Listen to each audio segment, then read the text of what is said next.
अस्सलाम वालेकुम बेटा, आज ग्रेविटेशनल फील्ड्स का आखिरी दिन है। हम इसके बाद बेशक हम कोई रिवीजन करेंगे या कुछ पढ़ेंगे ग्रेविटेशनल फील्ड के बारे में, लेकिन मैं आपको कोई चीज़ नई नहीं बताऊंगा। आज जितना बता दूंगा उसके साथ ही मेरे ग्रेविटेशनल फील्ड्स का जो चैप्टर है वो लॉजिकली यहाँ पर एंड हो जाएगा, और उसके बाद हमने मजीद कोई नई चीज़ इसके हवाले से नहीं पढ़नी। आज जो मेरा टॉपिक का नाम है वो है apparent wait and actual wait. मेरा टॉपिक का नाम क्या है? अपेरेंट वेट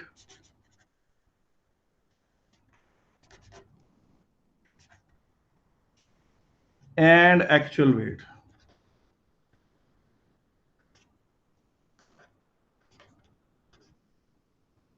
ठीक है, इससे पहले कि मैं अपेरेंट वेट और एक्चुअल वेट के बारे में कोई बात आपसे करूं, मैं आपसे कुछ क्वेश्चंस करना चाहूंगा। पहला मेरा क्वेश्चन ये है कि ये एक वेइंग मशीन है। फर्ज करें कि ये एक वेइंग मशीन है, ठीक है कि नहीं? इसके ऊपर कोई ऑब्जेक्ट पड़ा हो, इस वेइंग मशीन के ऊपर कोई ऑब्जेक्ट यूं पड़ा हो, ये ऑब्जेक्ट है जो इस वेइंग मशीन के ऊपर पड़ा हो। आप ये चीज देखो कि वेट, इसका वेट W है नीचे की तरफ, जो प्लैनेट अर्थ इसे खींच रही है, और जो वेइंग मशीन है, वेइंग मशीन इसके ऊपर की तरफ एक फोर्स लगाती है। वेइंग मशीन एक ऊपर की तरफ फोर्स लगाती है। इस फोर्स को आपको पता है, आप कहते हैं नॉर्मल कांटेक्ट फोर्स। बाज लोग इसे N से भी रिप्रेजेंट करते हैं, बाज लोग इसे R से भी रिप्रेजेंट करते हैं, और बाज लोग इसे मतलब मुख्तलिफ इसको आप रिप्रेजेंट कर सकते हैं। तो ये जनाब हो गया नॉर्मल कांटेक्ट फोर्स।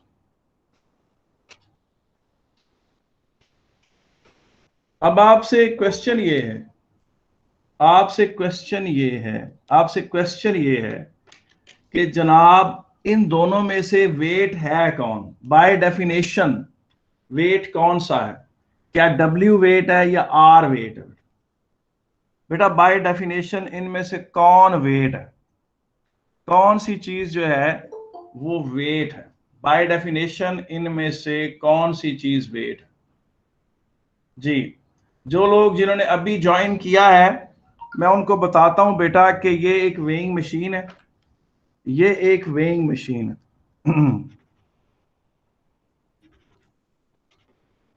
ये एक वेइंग मशीन है। ये इसके ऊपर एक ऑब्जेक्ट पड़ा हुआ, ठीक है। W वो फोर्स है जिससे प्लेनेट इसे अट्रैक्ट कर रहा है, और वेइंग मशीन इसको ऊपर की तरफ एक फोर्स लगा रही है, जिसे आप N से भी रिप्रेजेंट कर सकते हैं, R से भी रिप्रेजेंट कर सकते हैं। और R और N आपको पता है नॉर्मल कांटेक्ट फोर्स के लिए सिंबल यूज किए जाते हैं। आपसे क्वेश्चन ये है, क्वेश्चन आपसे ये है कि आप बताएं कि इनमें से कौन सा फोर्स जो है वो वेट है, इसे हम अपना वेट कहते हैं। कौन सा इनमें से हमारा वेट है? जी, कोई जवाब देगा बेटा कि नहीं? देखिए, क्लास में एक्टिव पार्टिसिपेट किया करें। इबाद हैदर माशाल्लाह हर चीज का जवाब देता है, अल्लाह इसके बड़े दर्जे करे, और अल्लाह पाक इसे सही फिजिक्स और सही मैथमेटिक्स और सही सब कुछ इसको अल्लाह पाक इल्म अता फरमाए।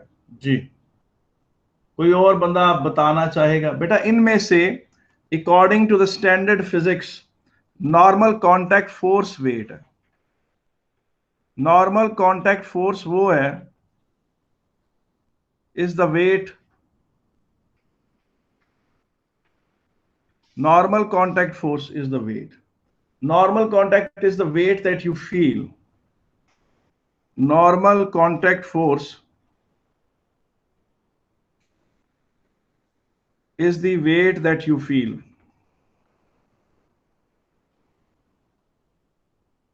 ठीक है कि नहीं है? Normal contact force is the weight that you feel बेटा, ठीक है कि नहीं? और दूसरी बात यह है कि इसमें मशीन, वेइंग मशीन जो है वो क्या करती है? वेइंग मशीन क्या रिकॉर्ड करती है? Records normal contact force. weighing machine records normal contact force. Weighing machine records normal contact force. Weighing machine records normal contact force. Weighing machine records normal contact force बेटा. Weighing machine records normal contact force. अच्छा, अब आप ये चीज देखें कि फर्ज करें कि ये कोई लिफ्ट है, लिफ्ट है, ठीक है कि नहीं? ये इसके ऊपर वेइंग मशीन पड़ी हुई है, इसके फ्लोर के ऊपर वेइंग मशीन पड़ी हुई, इसके फ्लोर के ऊपर वेइंग मशीन पड़ी हुई है और यहां कोई ऑब्जेक्ट पड़ा हुआ। तो आपको पता है कि अब ये जो ऊपर की तरफ फोर्स लगेगा, जिसको आप आर से भी रिप्रेजेंट कर सकते हैं, एन से भी रिप्रेजेंट कर सकते हैं और एफ से भी रिप्रेजेंट कर सकते हैं। बहरहाल मैं इसको आर से चलें, reaction force normal contact force से रिप्रेजेंट कर देता हूं। इस ऑब्जेक्ट का वेट mg नीचे, अगर तो ये लिफ्ट रुकी हुई है, अगर ये लिफ्ट रुकी हुई है, लिफ्ट एट रेस्ट है, तो r is equal to mg और आपका जो रिकॉर्डेड वेट है वो ही आपका ट्रू वेट। अब मैं दूसरा केस डिस्कस करता हूं, lift accelerating up, lift accelerating up.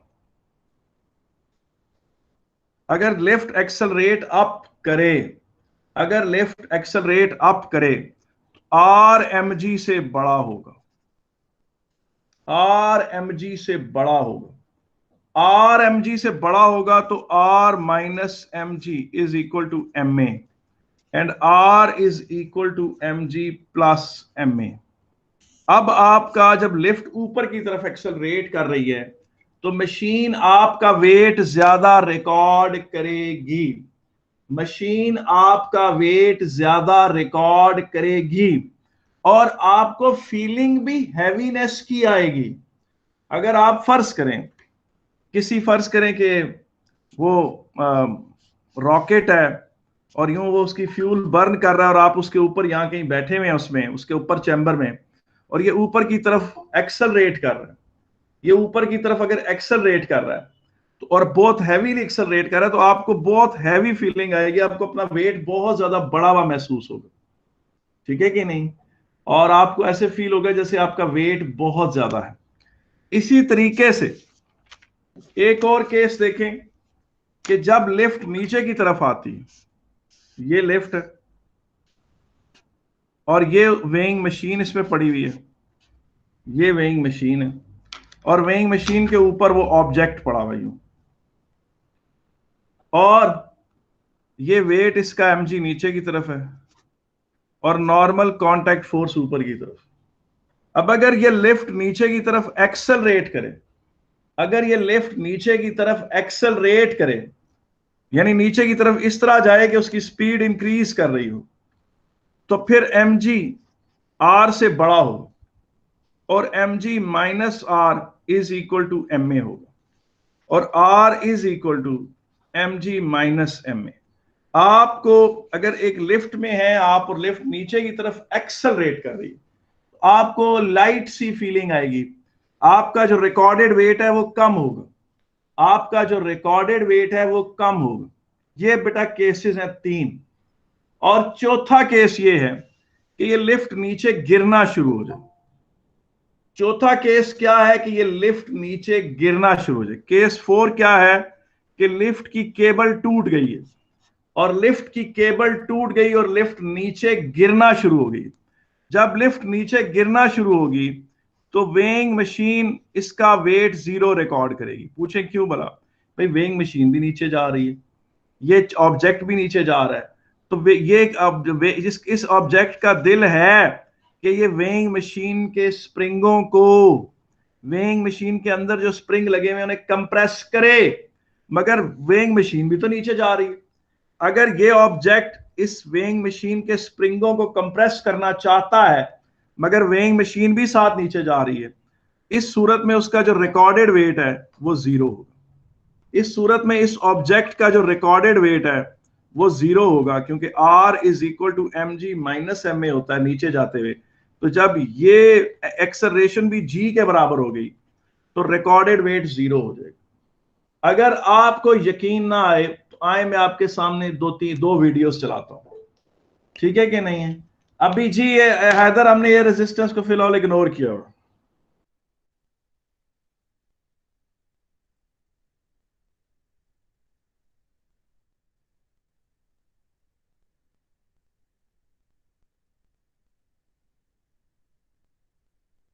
दोनों वीडियोस देखनी है, ये दोनों वीडियोस आपने देखनी है, खास तौर पे दूसरे वाली सर वॉल्टर लीवन की है जो एमआईटी में पढ़ाते हैं। और सर वॉल्टर लीवन का मैं काफी बड़ा फैन रहा हूं भी अभी।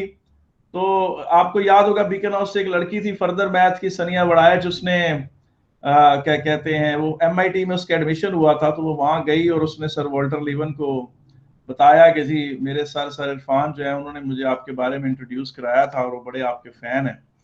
तो फिर वॉल्टर लीवन ने अपनी एक फिजिक्स की बुक जो है ना साइन करके मेरे नाम से फर इरफान अहमद मुझे भिजवाई सनिया के हाथों।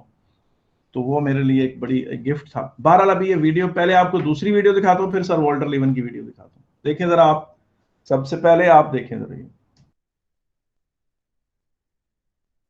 The weight of a body is measured with the help of a weighing machine or by a spring balance. When a body is kept on the platform of a weighing machine, its weight is given by the normal contact force between the body and the platform of the machine. Similarly, when a body is suspended from a spring balance, its weight is given by the normal contact force between the spring and the body. When the body is placed on the weighing machine, the forces acting on the body are the force of gravity or its weight W acting downwards, the upward normal contact force N exerted by the platform of the machine. It is this upward normal contact force exerted by any supporting surface which gives a feeling of weight. This upward normal contact force is called the apparent weight of the body. The value of this upward normal contact force N depends upon the state of motion of the body. To understand the concept of apparent weight, let us imagine a person standing on a weighing machine placed on the floor of an elevator. Now observe the position of the pointer of the weighing machine when the elevator is at rest. When the elevator moves down with a constant acceleration. When the elevator moves upwards with a constant acceleration, and when the elevator falls freely.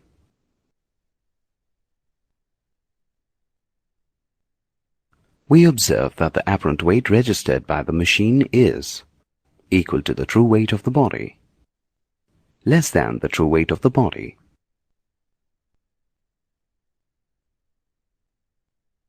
more than the true weight of the body,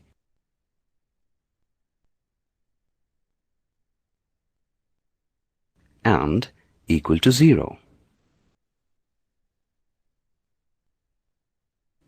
That मुझे बताएं, आपने video देखी है, आपको समझ आई है। उसने बताया है कि एक्चुअल वजन उस बंदे का 84 केजी था।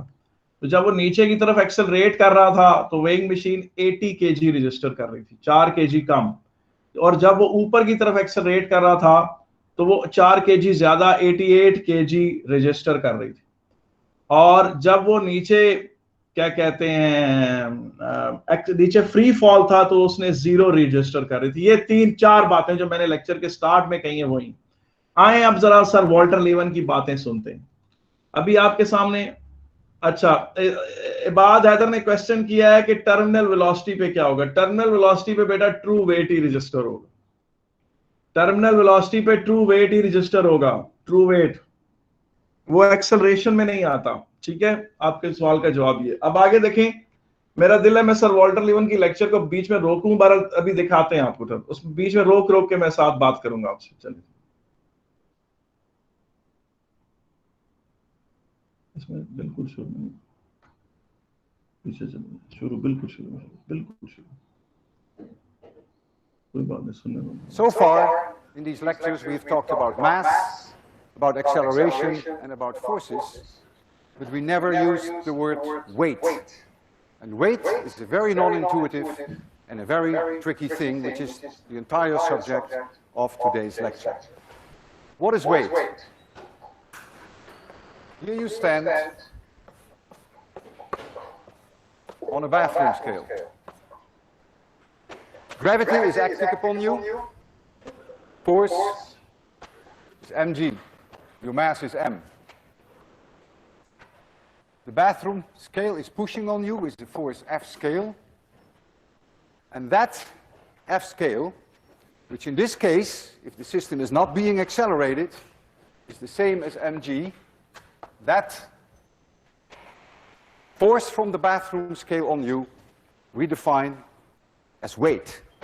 When I stand on the bathroom scale, I could see my weight is about 165 pounds. Now, it may be calibrated in newtons, but that's, of course, very unusual. If I weigh myself on the moon, where the gravitational acceleration is 6 times less, then I would weigh 6 times less. So far, so good. Now I'm going to put you in an elevator, and I'm going to accelerate you upwards, and you're standing on your bathroom scale. Acceleration is in this direction, and I will call this plus, and I will call this minus. Gravity is acting upon you, mg, and the bathroom scale is pushing on you with a force F. That force, by definition, is weight. Before I write down some equations, I want you to realize that whenever you see in any of my equations g is always plus 9.8. And my signs, my minus signs, take care of the directions. But g is always plus 9.8 or plus 10 if you prefer that. Okay, it's clear that if this is accelerated upwards, that f of s must be larger than mg, otherwise I cannot be accelerated. And so we get Newton's second law. F of s is in plus direction, minus mg, it's in this direction, equals m times a. And so the bathroom scale indicates m times a plus g. And I have gained weight. If this acceleration is 5 meters per second square in this direction, I am 1.5 times my normal weight. If I look on the bathroom scale, that's what I see. Seeing is believing. That is my weight. If I accelerate upwards with 30 meters per second squared, 30 plus 10 is 40. I'm 4 times my normal weight. Instead of my 165 pounds, I would weigh close to 700 pounds. I see that. Seeing is believing. That is my weight. Now, I'm going to put you in the elevator. Here you are. And I'm going to accelerate you down. This is now A. And just for my convenience, I call this now the plus direction. Just for my convenience. It doesn't really matter. So now we have here mg, that is gravity acting upon you, and now you have the force from the bathroom scale.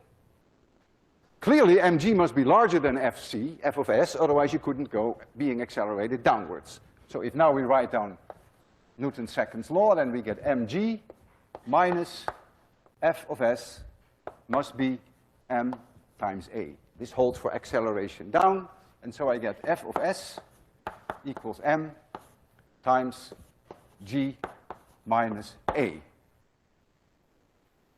This is one way of doing it, and you put in positive values for a. If a is 5 meters per second square, you get 10 minus 5 is 5. Your weight is half. You've lost weight. Being accelerated down, you've lost weight. You could also have used this equation and not go through this trouble of setting up Newton's law again. You could simply have said, okay, this a is minus in this coordinate system, and so you put in a minus 5 and a plus 10, you get the same answer. So you have lost weight when you accelerate downwards. Suppose now I cut the cable. I cut it. Then this A is 10 meters per second squared, if we round it off. You go down with 10 meters per second squared. So G minus A is 0. You are now weightless. You're free falling. You have no longer any weight. You look at the bathroom scale, and the bathroom scale will indicate a 0.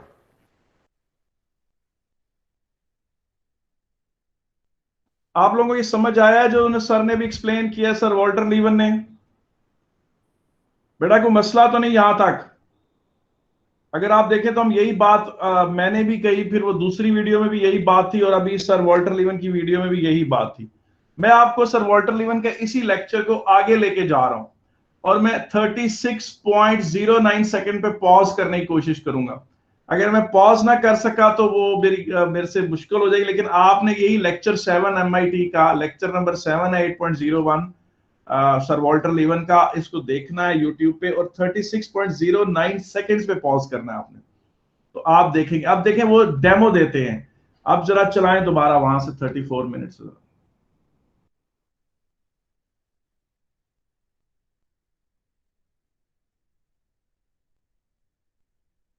मेरी honour करो sir की करो।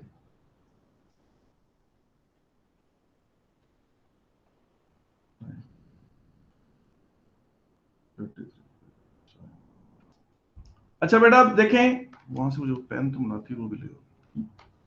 अब यहां पर पता है sir क्या करने लगे हैं? वो ये करने लगे हैं कि उन्होंने ना एक ऑब्जेक्ट रखा हुआ है वेइंग मशीन पे, ठीक है कि नहीं? अच्छा, एक ऑब्जेक्ट रखा हुआ है उन्होंने वेइंग मशीन पे, ठीक है कि नहीं? और एक मिनट रही है, मैं कल की जो लिखी हुई लिखाई है इसको रबर से मिटा लूं। ये देखें, ये मैंने मिटा दिया। अब ये वेइंग मशीन रखी हुई है, सर ने एक ऑब्जेक्ट रखा हुआ है, ये देखें, एक मिनट है, देखें, ये देखें, ये एक ऑब्जेक्ट है। इस ऑब्जेक्ट को सर इस वेइंग मशीन पे रखेंगे। अभी आगे सर हटते हैं तो मैं बताता हूं। और जो वेइंग मशीन का स्केल है ना, वो सर ने उधर ऊपर बड़ी स्क्रीन पर शो कर रहे हैं। वेइंग मशीन का जो स्केल है वो बड़ी आगे स्क्रीन पर शो कर रहे हैं, जहां से सारे बच्चे देखेंगे।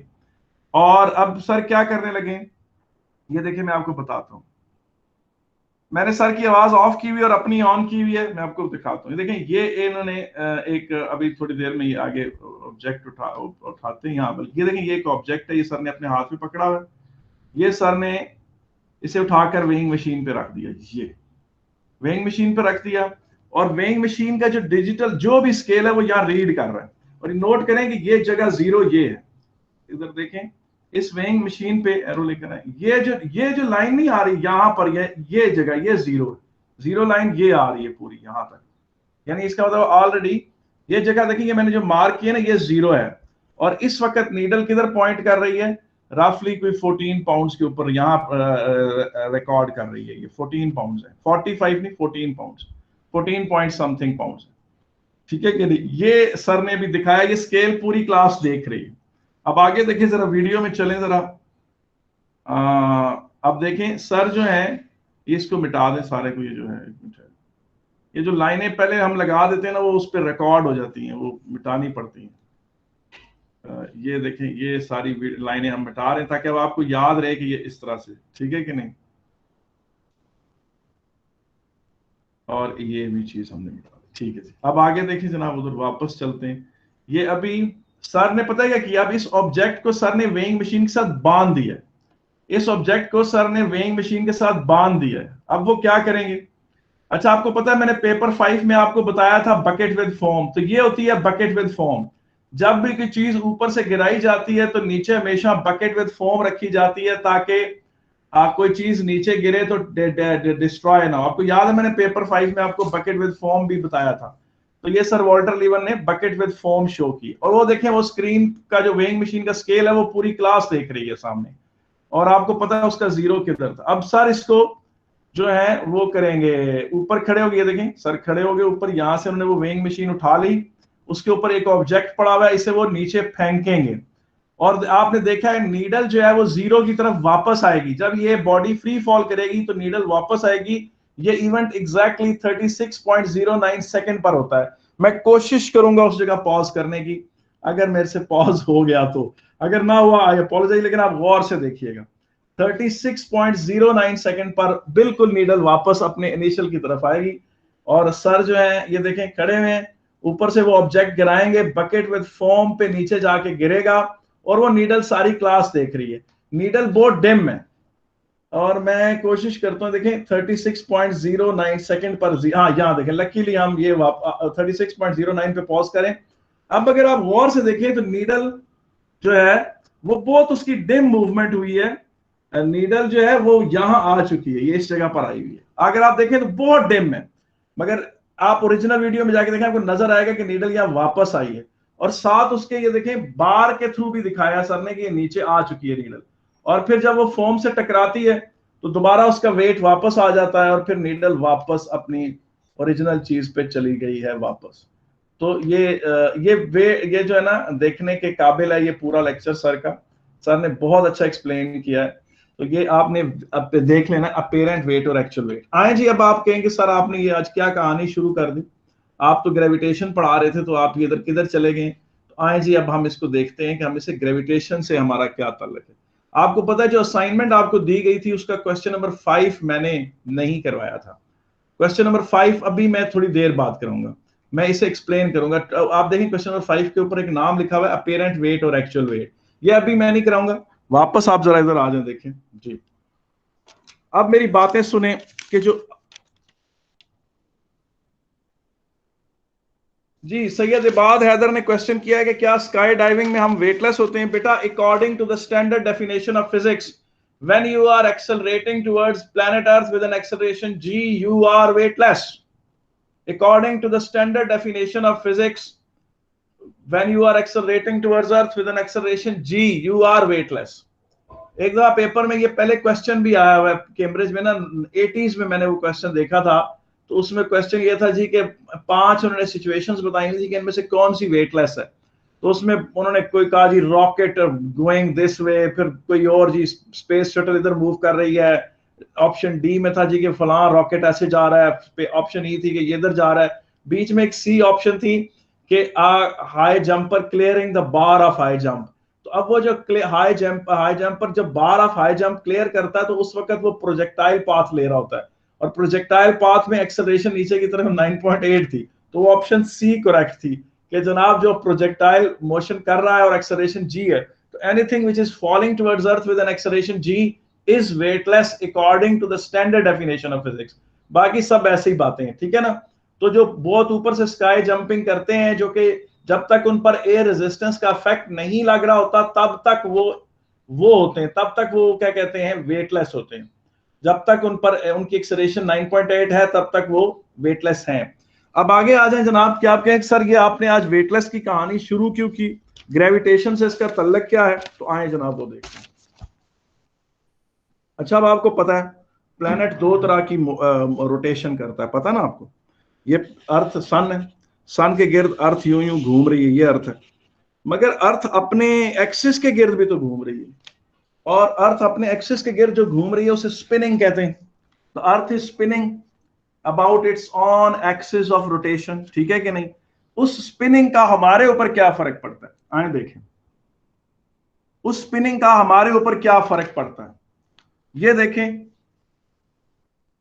ये प्लैनेट है और ये इसका पिवट है, यूं ये इसका इक्वेटर है, ये इक्वेटर है इसका, और ये प्लैनेट इस तरह से घूम रहा है।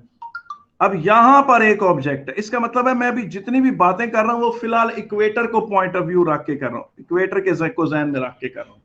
यहां कोई ऑब्जेक्ट पड़ा हुआ है। अच्छा सबसे पहला केस आप सबसे पहला, अच्छा बल्कि इसके साथ भी थोड़ा सा हम और इसको मॉडिफाई कर देते हैं। ये प्लैनेट है, ये इसका इक्वेटर है, ये इसका वो पिवट है जो इसके सेंटर से गुजरता है। यहां पर हम एक वेइंग मशीन रख लेते हैं और वेइंग मशीन के ऊपर कोई ऑब्जेक्ट रख लेते हैं। ये वेइंग मशीन है और ये वेइंग मशीन के ऊपर वो ऑब्जेक्ट पड़ा हुआ, ठीक है। सबसे पहला केस आप देखें कि प्लैनेट रुका हुआ, पहला केस आप देखें प्लैनेट रुका हुआ। तो इस बॉडी में, और प्लैनेट का मास कैपिटल एम, इस बॉडी का मास स्मॉल एम, और इनके दरमियान, इनके सेंटर के दरमियान जो डिस्टेंस है वो आर, वो almost radius of the planet के ही बराबर होता है, क्योंकि हमारे तो अपनी जाती डायमेंशंस तो कुछ नहीं होती ना when compare to the radius of earth. तो ये रेडियस ऑफ अर्थ, ये रेडियस ऑफ अर्थ और ये डिस्टेंस इज ऑलमोस्ट सेम। बहरहाल हमने लगाया तो इन दोनों के दरमियान जो ग्रेविटेशनल अट्रैक्शन है वो ये ग्रेविटेशनल अट्रैक्शन है, और यही जो है where R is the distance, तो यही जो है रिकॉर्डेड बाय द मशीन होगा, रिकॉर्डेड बाय द मशीन होगा, recorded by the weighing machine. अगर प्लैनेट रोटेट नहीं कर रहा, अगर प्लैनेट रोटेट नहीं कर रहा, if the planet is not rotating, if the planet is not rotating, अगर प्लैनेट रोटेट नहीं कर रहा तो यही जनाब आपका क्या है, यही आपका जो ट्रू ग्रेविटेशनल अट्रैक्शन है वो ही आपका वेट है, ये पक्की बात। अच्छा अब सुने क्या होता है, प्लैनेट ने घूमना शुरू किया, प्लैनेट ने रोटेट करना शुरू किया, रोटेट करना शुरू किया, तो जाहिर जब प्लैनेट रोटेट कर रहा है तो उसके साथ ये मास भी रोटेट कर रहा है। इस मास को इस सर्कुलर पाथ में रहने के लिए फोर्स चाहिए, वो फोर्स कहां से आएगा, वो जीएमएम और आर स्क्वायर से ही निकलेगा। प्लैनेट अर्थ फर्ज करें एक इक्वेटर पे खड़े हुए बंदे को अगर 1000 न्यूटन से अट्रैक्ट करती है, तो प्लैनेट अर्थ इतना स्लोली रोटेट कर रही है कि उसमें से 3 न्यूटन रफली उसको सेंट्रीपिटल फोर्स प्रोवाइड करने में खर्च हो जाते हैं, और प्लस 997 न्यूटन से वो इस वेइंग मशीन को प्रेस करता है, और वेइंग मशीन उसका 997 वेट रिकॉर्ड करती, तो उसको अर्थ की रोटेशन स्लो है। तो ये है जी true attraction of earth with that person, और ये है जनाब उसको नेसेसरी सेंट्रीपिटल फोर्स जो चाहिए मिल रहा, प्लस ये वो है recorded by the machine, recorded by the weighing machine. ये नोट करें, ये पॉइंट क्या है कि जब प्लेनेट ने घूमना शुरू किया तो उस प्लेनेट के घूमने की वजह से उस बॉडी को भी घूमना पड़ा, उस बंदे को भी साथ साथ घूमना पड़ा। उस घूमने के लिए उसको एक फोर्स चाहिए था सेंटर की तरफ, M R omega square, M यहां आर रेडियस है, नॉर्मल कॉन्टैक्ट फोर्स नहीं है, एम आर ओमेगा स्क्वायर या M V square over R, उसको ये फोर्स चाहिए था। ये फोर्स कहां से मिलेगा, इसी ग्रेविटेशनल अट्रैक्शन के अंदर से आएगा, और बाकी से वो क्या करेगा, प्रेस करेगा सरफेस को। तो वेइंग मशीन जो है वो उसको जवाब में 997 न्यूटन ऊपर की तरफ लगाएगी, और यही उसका मास रिकॉर्ड होगा। प्रेजेंटली अर्थ बहुत स्लोली रोटेट कर रही है। ये जो मैंने न्यूमेरिकल फिगर दिया ना, फर्ज करें मेरा वजन एग्जैक्टली 100 किलो का है, बड़ी कोशिश की वजन कम करने की लेकिन हुआ नहीं मेरे से। अच्छा तो मेरा वेट कितना हो गया बेटा, 1000 न्यूटन हो गया। अगर मैं इक्वेटर पे खड़ा हूं तो अर्थ स्लोली रोटेट कर रही है, स्लोली रोटेट करने की वजह से, और बहुत स्लोली रोटेट कर रही है, तो तकरीबन रफली 3 न्यूटन के करीब फोर्स वो होगा जो मेरा सारा मुझे गोल गोल घूमने में खर्च हो जाएगा मेरा प्लैनेट अर्थ के साथ, प्लस पीछे जो बच जाएगा 997 न्यूटन, इससे मैं वेइंग मशीन की सरफेस को प्रेस करूंगा। जवाब में वेइंग मशीन भी मुझे अपवर्ड जो फोर्स लगाएगी वो 997 का लगाएगी। और फिर क्या होगा, फिर ये होगा कि मेरा मशीन रिकॉर्डेड वेट ये होगा, ठीक है कि नहीं।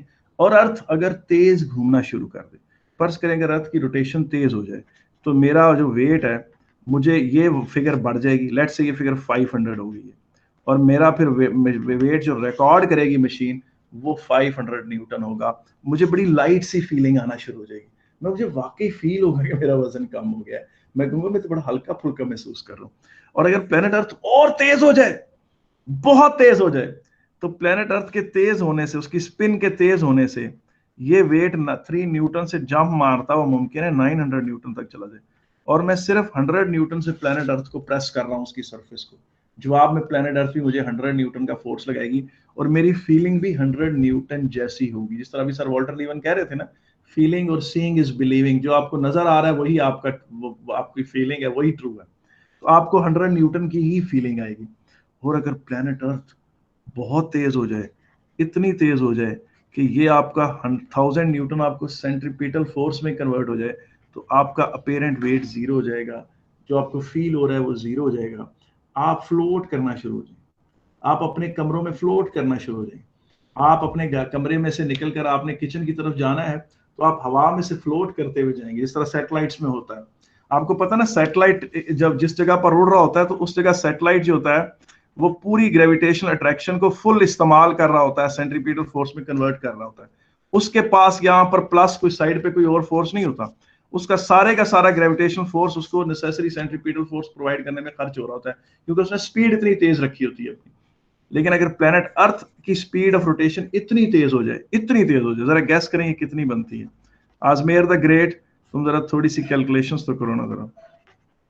ये हमारी सरफेस पे, इस पे देखो जरा, ऐसा करते हैं इसको ना, M V square over R put करते हैं, एम कैंसिल, एक मिनट दोबारा नीट करते हैं, G M over R square is equal to M V square over R, M से कैंसिल, आर का स्क्वेयर उड़ा दे, v is equal to G M over R. यहाँ पर हम रेडियस ऑफ अर्थ पुट करेंगे 6.67 इंटू टेंस पर minus 11, 6 into tens पर 24, और यहाँ रेडियस ऑफ अर्थ पुट कर लें 6.4 इंटू टेंस पर 6 अंडर रूट, ये रफली आएगा 8000 माइल मीटर पर सेकेंड। मुझे सही याद नहीं वैल्यू, लेकिन रफली इतनी ही है। इसका मतलब है प्लेनेट अर्थ अगर इतनी स्पीड रोटेशन से मूव करे, इक्वेटर पे कोई बंदा खड़ा हो, उसकी speed due to the spin of earth इतनी हो, तो वो फ्लोट करना शुरू हो जाएगा। क्या करना शुरू हो जाएगा? फ्लोट करना शुरू हो जाएगा। और वो फ्लोट करते हुए अपने अपने कमरे से निकल कर दूसरे कमरों में जाएंगे, स्ट्रीट्स में सब लोग फ्लोट कर रहे होंगे। ठीक है, ये आजमेर द ग्रेट ने कैलकुलेट किया। It's lucky to have Ajmer in our class. ये स्पीड आजमेर ने एक्चुअल कैलकुलेट कर दी। तो मैंने आपको कहा था रफली 8000 है, तो तकरीबन मेरा सही अंदाजा था 7900 इज ऑलमोस्ट 8000। तो 8000 मीटर पर सेकंड की स्पीड से अगर प्लेनेट अर्थ रोटेट करे, स्पिन करे, तो हम फ्लोट करना शुरू हो जाएंगे सारे। हम जो है वो अपने कमरों में। अच्छा अगर इससे तेज रोटेट करे तो क्या होगा? What will happen? अगर अर्थ इससे भी ज्यादा तेज हो तो फिर क्या होगा? अगर प्लेनेट अर्थ इससे भी ज्यादा तेज हो तो क्या होगा? हम सारे उड़ते हुए दूर जा गिरेंगे। हम सारे प्लेनेट अर्थ से दूर जा गिरेंगे, इतनी दूर जा गिरेंगे जिस तरह टायर से कीचड़ उड़ के दूर नहीं जा गिरता। क्यों? क्योंकि अर्थ इतनी तेज रोटेट कर रही है कि उस स्पिन का हिस्सा बनने के लिए हमें इस तरफ जो फोर्स चाहिए था वो एनफ नहीं था। जी एम ओवर आर स्क्वेयर कम हो गया था एम आर ओमेगा स्क्वेयर से, तो हम अपने इनर्शिया के स्पाइरल आउट करके दूर जा गिरेंगे। और जो ही हम डीप स्पेस में जाएंगे, वहां इतनी सर्दी है, वहां टेम्परेचर है -270 डिग्री सेंटीग्रेड, हम उस सख्त सर्दी में मर जाएंगे। हम फौरन जिंदा नहीं रह सकेंगे अगर हम उड़ते हुए दूर जा गिरे। और प्लेनेट अर्थ अगर अपनी रोटेशन बंद कर दे, एकदम बंद कर दे, एकदम बंद कर दे, इस वक्त प्रेजेंट स्टेटस ये है, अगर प्लेनेट अर्थ अपनी रोटेशन बंद कर दे तो आपको स्लाइट सी हैवी फीलिंग आना शुरू हो जाएगी। आप समझेंगे कि अगर आपका मास 52 kg है तो आपको उसकी फीलिंग 52.3 या थोड़ी ज्यादा बड़ी 53 kg की फीलिंग आना शुरू हो जाएगी। स्लाइट सा हैवी फील करेंगे, जिस तरह बंदा पेट भर के बहुत ज्यादा खाना खा ले तो उस वक्त उसको जो फीलिंग आती है, क्योंकि ज़ाहिर उस वक्त भी उसने तकरीबन 1 किलो का खाना अपने पेट में उतारा होता है, तो उसकी थोड़ी उसको हैवी फीलिंग आ रही होती है। तो 12 जी, मैं दोबारा इस तरफ आता हूँ। ये देखें प्लैनेट अर्थ, ये इक्वेटर, ये जनाब आप इस तरह से आ जाएं, यहाँ पर वेइंग मशीन रख दें, यहाँ कोई बंदा उसके ऊपर वेइंग मशीन के ऊपर खड़ा हुआ है, तो उसका अगर तो प्लैनेट रुका हुआ है, अगर तो प्लैनेट रुका हुआ है, तो ये ही उसका gravitation attraction he recorded by the machine है। यही क्या है? रिकॉर्डेड बाय मशीन है। अगर प्लैनेट्स ने घूमना शुरू कर दिया है तो इसी में से थोड़ा सा जो है वो सेंट्रीपिटल फोर्स में खर्च हो गया है, प्लस बाकी जो है वो रिकॉर्डेड बाय द मशीन है। वही जो रिकॉर्डेड बाय द मशीन है वही नॉर्मल कांटेक्ट फोर्स। तो अब देखें उसका वेट कम होगा और स्पीड ऑफ रोटेशन बढ़ेगी तो उसका जो वेट की फीलिंग है कम होना शुरू हो जाएगी। और स्पीड ऑफ रोटेशन बिल्कुल जब इतनी ज्यादा तेज हो जाए, आपको होता है जो सैटेलाइट होता है वो इस चीज का उसका जीरो होता है। सैटेलाइट में सैटेलाइट इस तरह से रोटेट कर रहा होता है कि वो सारे का सारा नेसेसरी सेंट्रीपिटल फोर्स में ही कन्वर्ट कर रहा होता है। आपको पता है एम आर ओमेगा स्क्वायर हो या M V square over R हो, ये सारे का सारा जो है वो क्या कहते हैं सेंट्रीपिटल फोर्स कहलाता है। सैटेलाइट में कोई अपेरेंट वेट नहीं होता, कोई रिकॉर्डेड बाय मशीन नहीं होता, इसलिए सैटेलाइट के अंदर और सैटेलाइट और जो उसके साथ जो अंदर बंदे होते हैं वो सारे वेटलेस फीलिंग रखते हैं। तो अगर प्लैनेट अर्थ बहुत तेज होती चली जाएगी तो आपका वेट की फीलिंग आपकी खत्म होती चली जाएगी। और मैंने अभी आपको बताया कि अगर planet earth 8 kilometre per second या रफली जिस तरह आजमेर ने कैलकुलेट किया 7900 किलोमीटर पर सेकंड से रोटेट करे 7.9 kilometre per second, approximately equal to 8 kilometre per second से रोटेट करे तो आप फ्लोट करना शुरू हो जाएंगे अपने कमरों में। आप स्कूल भी फ्लोट करते हुए आएंगे जनाब, और आप गाड़ियों पे चल नहीं सकेंगे, आपकी गाड़ियां सारी ऊपर हवा में तैर रही होंगी। और अगर बहुत तेज, इससे भी ज्यादा तेज रोटेट करे तो हम उड़ते हुए दूर जा गिरेंगे, जिस तरह टायर जो है वो कीचड़ से दूर जा गिरता है। मगर ये सारी गुफ्तगू मैंने की इक्वेटर के हवाले से। अब आगे देखें, आपको पता है ये एक टायर है, आपकी साइकिल का एक टायर है, ये घूम रहा है, तो आपको पता है यहाँ पर तो कीचड़ लगा हुआ हो तो वो तो उड़ के दूर जा गिरता है। लेकिन अगर इस जगह कोई कीचड़ लगा हुआ हो एक्सल पे, फिर आप जितना मर्जी टायर तेज साइकिल चलाएं, ये वाला कीचड़ नहीं गिरेगा। क्यों नहीं गिरेगा? इसको सेंटर रोटेशन का हिस्सा रहने के लिए कोई खास सेंट्रीपिटल फोर्स नहीं चाहिए। इसी तरह से जो पोल पे लोग खड़े होते हैं वो due to the spin of earth किसी रोटेशन का हिस्सा नहीं होते, या अगर होंगी तो बहुत छोटी रोटेशन होती है उनको इतना ज्यादा फोर्स नहीं चाहिए होता, सेंट्रीपिटल फोर्स। तो उनका जो वेट, मतलब जो पोल पे बंदा खड़ा हुआ है, ये प्लेनेट अर्थ है, ये यूं मूव कर रही है, तो जो बंदा पोल पे खड़ा हुआ है, पोल पे वेइंग मशीन लेके खड़ा हुआ है, उसका ट्रू वेट ही रिकॉर्ड होगा। उसका क्या रिकॉर्ड होगा? ट्रू वेट ही रिकॉर्ड होगा। ठीक है कि नहीं है? और उसको स्पीड ऑफ रोटेशन से कोई फर्क नहीं पड़ेगा जो बंदा एग्जैक्टली पोल पे खड़ा हुआ। और आप ये चीज देखें, एक दफा चूंकि पेपर में बीच के एंगल का भी जिक्र आया हुआ है, तो एक दफा आया हुआ तो मुझे उसको भी जिक्र करना है।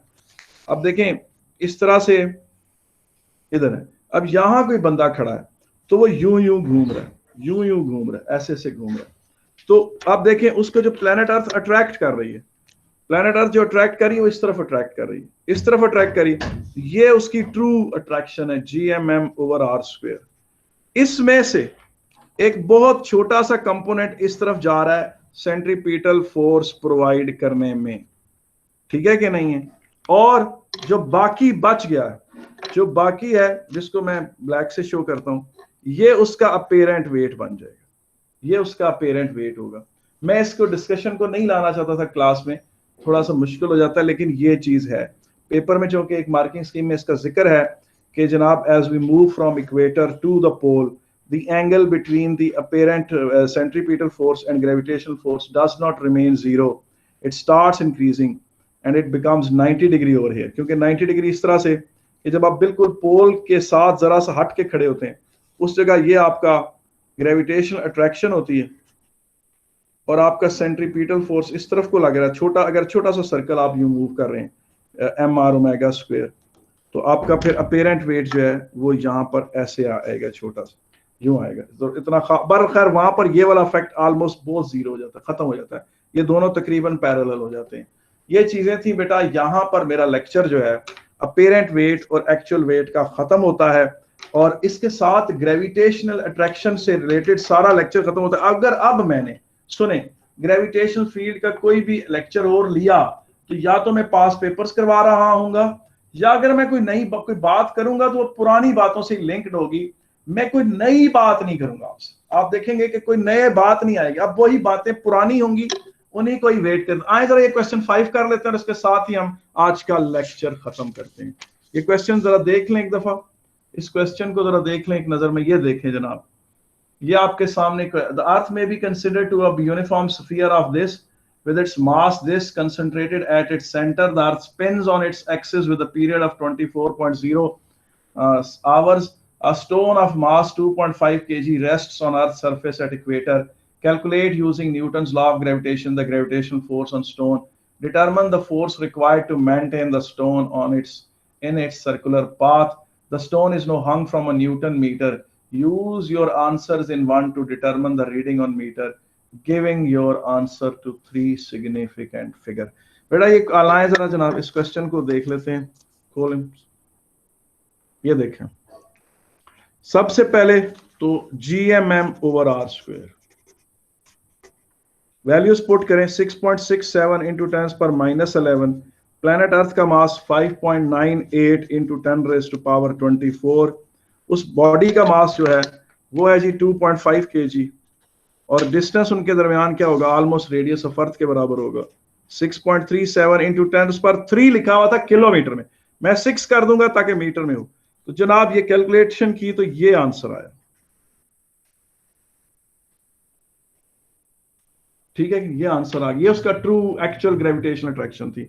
लेकिन फिजिक्स ने अब चूंकि उन्होंने कह दिया कि जी नॉर्मल कांटेक्ट फोर्स को ही आप वेट मानेंगे, अब वो पत्थर रोटेट भी तो कर रहा है अर्थ की रोटेशन के साथ, तो उसका वो कितना बनता है आपको पता है, एम आर ओमेगा स्क्वायर। अच्छा देखें, कभी मैं कैपिटल आर से नॉर्मल कांटेक्ट फोर्स को शो कर रहा था, फिर बीच में मैंने कैपिटल आर को रेडियस ले लिया, अब इस न्यूमेरिकल में फिर मैं छोटे आर को रेडियस ले रहा हूं, तो इन बातों से कंफ्यूज ना होगा।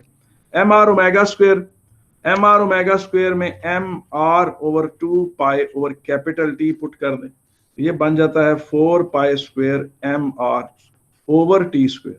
अब इसमें वैल्यू पुट करें 3.1415 स्क्वायर, मास वही 2.5 kg, और रेडियस प्लैनेट अर्थ का 6.37 into 10⁷ whole square, 24 into 60 into 60। Syed Ibad Haider, pole के करीब सेंट्रीपिटल फोर्स ऑलमोस्ट जीरो होगी, बहुत ही कम होगी। भी क्वेश्चन बीच में सैयद ने पूछा, और वो फोर्स वो और उसका एंगल ग्रेविटेशनल फोर्स के वेक्टर के साथ 90 डिग्री के करीब होगा, लेकिन वो बहुत ही स्मॉल होगा। ठीक है, ये टेक्निकली चीज बहुत टेक्निकल है, इसमें आपको थोड़ा सा जरा अपने, ये जनाब ये है वेट, ये सेंट्रीपिटल फोर्स में खर्च हो गया। ठीक है, तो 24.57 4 में से 24.5747 कह लें, इसे राउंड ऑफ कर लें, यहां से हटा लें, ये वाला ये नंबर हटा लें, इतने नंबर काट दें, इस 9 की वजह से इसे 7 कर दें, करके ये आ गया। इसमें से इतना चला गया सेंट्रीपिटल फोर्स प्रोवाइड करने में, बाकी करेगी मशीन रिकॉर्ड या स्प्रिंग बैलेंस रिकॉर्ड करेगा। तो स्प्रिंग बैलेंस की रिकॉर्डिंग क्या होगी, इसे उधर ले जाकर इसमें से माइनस कर दें, तो जवाब आएगा 2.490। उसने कहा 3 सिग्निफिकेंट फिगर तक जवाब दें, तो 24.5 न्यूटन ये है जनाब। और जो शुरू में था, इसको अगर 3 सिग्निफिकेंट फिगर तक लिखते तो ये होना था 24.6 न्यूटन। तो अब आपको समझ में आ गई अपेरेंट वेट और एक्चुअल वेट, और आपको पता चल गया कि अर्थ बहुत स्लोली रोटेट कर रही है। अर्थ अगर तेज रोटेट करे तो सबको नानी याद आ जाएगी फौरन, ठीक है कि नहीं है, और सारे फ्लोट करना शुरू हो जाएंगे अगर तेज और रोटेट करे। तो जनाब अब आपने कोई क्वेश्चन पूछना है तो मेरी ये गुफ्तगू यहाँ खत्म हो रही है। अब पूछे, अब मेरा सर्कुलर मोशन से और ग्रेविटेशनल फील्ड से इतना तल्लक है कि मैं उनकी रिवीजन करा सकता हूं। अगर आप में से कोई बच्चा सर्कुलर मोशन और ग्रेविटेशन में कोई मसले हैं तो वो मुझसे पूछ सकते हैं। आप लोग इंडिविजुअल क्लास भी ले सकते हैं, कुछ छोटा मोटा मसला हो आप कह सकते हैं सर 10-15 मिनट की मुझे जूम क्लास ऑफर कर दें तो मैं फौरन दे दूं, कोई मसला नहीं है, सब फ्री आपके लिए, आप वो पूछ सकते हैं। और अब आपको मैं अगर इनसे रिलेटेड कुछ भी कराऊंगा तो या तो रिवीजन कराऊंगा या असाइनमेंट दूंगा या इस तरह की बातें करूंगा। और क्या कहते हैं